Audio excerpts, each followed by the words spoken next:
আমার ভাইয়ের রক্তে রাঙানো ২১শে ফেব্রুয়ারি আমি কি ভুলিতে পারি। সালাম, বরকত, রফিক, জব্বার, শফিউল আরও অনেক নাম না জানা তরুণের প্রাণের বিনিময়ে আমরা পেয়েছি বাংলা ভাষা। বাংলা ভাষায় কথা বলার অধিকারের দাবিতে প্রাণ দেয়া বীর শহীদদের স্মরণ করছে আজ বাংলাদেশ সহ বিশ্বের সমস্ত দেশ। অমর একুশে নিয়ে বিশেষ প্রতিবেদন করেছেন আমাদের প্রতিনিধি এমডি জাফর নিয়াজ। 1947 সালে দ্বিজাতি তত্ত্বের ভিত্তিতে ব্রিটিশ ভারত ভাগ হলো। তৈরি হলো ভারত পাকিস্তান, কিন্তু পাকিস্তান দুটি খণ্ডে বিভক্ত, পশ্চিম পাকিস্তান আর পূর্ব পাকিস্তান।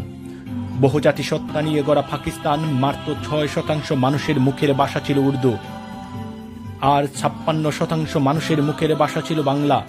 তারপরও 1948 সালে রেসকোর্স ময়দানে মোহাম্মদ আলী জিন্নাহ ঘোষণা দেন উর্দুই হবে পাকিস্তানের একমাত্র রাষ্ট্রভাষা।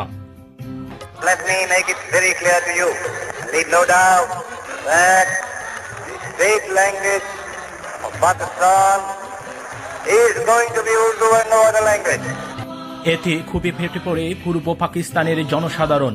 20শে ফেব্রুয়ারি 1952 আন্দোলন দমাতে 144 ধারা জারি করে পুলিশ।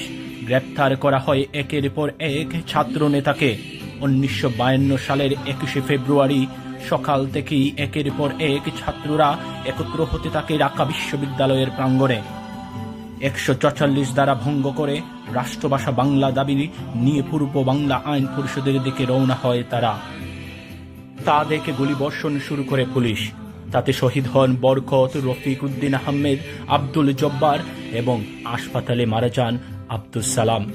ওহিউল্লাহ নামে 9 বছরের এক শিশু শহীদ হয় পুলিশের গুলিতে।